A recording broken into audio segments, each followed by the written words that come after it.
theory, there are only 4 styles of parenting. Authoritarian parents are controlling and demand obedience without considering the child's point of view.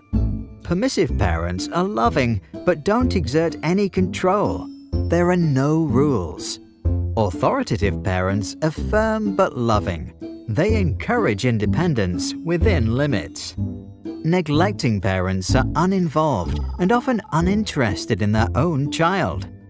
Recently, a 5th style was proposed, but we will come back to that later. The styles range from controlling and demanding to complete freedom, and from cold and unresponsive to loving and receptive. Each authoritative, permissive, authoritarian, and neglectful parents have their place.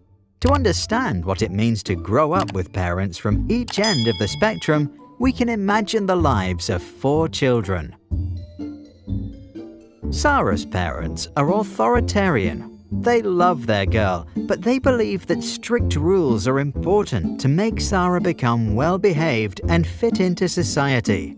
If Sarah cries, she's told to stop. If she talks back, she is sent to the corner for time out. If she forgets to take care of her chores around the house, she is not allowed to play with her toys. Sarah learns that suppressing her emotions and following her duties is the way to get through the day. To get the love of her parents and to avoid making them upset, she becomes obedient. However, because Sarah was never allowed to decide for herself or follow her intrinsic interests, as an adult, she doesn't know what she really wants.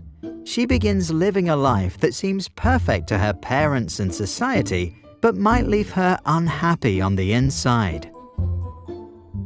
Permissive parents, like those of Peter, enjoy their little boy so much that they believe they should fulfill all his wishes, give him full freedom, and never say no. Peter enjoys full control over his parents and gets whatever he wants. If he doesn't want to walk, he'll be carried. If he wants ice cream he gets. If he wants to play games, he'll be playing them all night. Peter grows up completely without borders and does whatever he thinks is right. He never coped with conflict, and he did not learn to control his emotions. The fact that he always got what he wanted made him a bad loser. As he grows older, he often acts inconsiderate and doesn't know his limits. Arthur's authoritative parents respect their child's needs, but believe that kids need freedom within certain limits. Arthur can freely play, but when he's done, he needs to help tidy up. He is allowed to eat ice cream, but only on Sundays. Screen time is limited to 30 minutes a day. There may be conflict, but the parents listen to what Arthur has to say and then lay down the rules. Arthur learns that some things are difficult, but his parents give him all the support he needs to get through it. He develops the strength to endure hardships and to continue following his interests and passions. In class, he bravely expresses his own opinions in an appropriate manner. During breaks, he can show his emotions and act freely. As an adult, he agrees to rules only after they have been discussed and he feels like he understands them. Neglectful parents are usually not present in their children's life. Nora often feels completely alone in the world. She experiences full freedom to do anything she wants to and has plenty of imagination, but she never receives any feedback or even attention. Nora realizes that it doesn't matter what she does because no one cares anyway.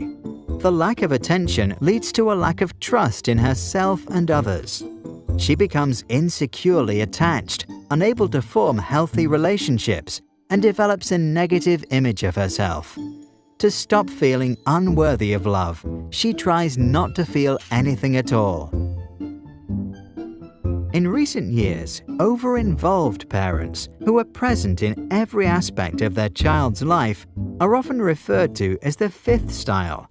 These parents are also known as snowplows. removing obstacles out of their kids' path, or helicopter parents who hover about and micromanage every aspect of their child's life. Since they won't let their children do anything alone, the children can't learn to overcome challenges by themselves. Research infers that these children don't like to solve difficult problems, lack perseverance, and may even procrastinate in protest when something requires a lot of effort.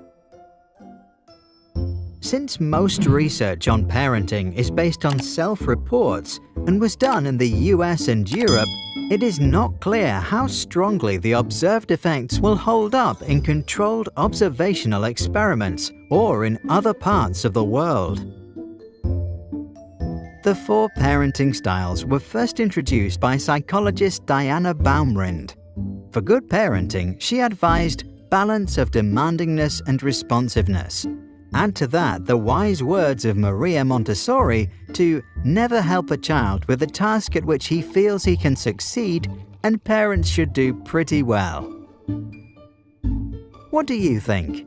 Should parents resort to a specific style, or should they decide what's best to do in a given situation, as long as they don't neglect or abuse their child?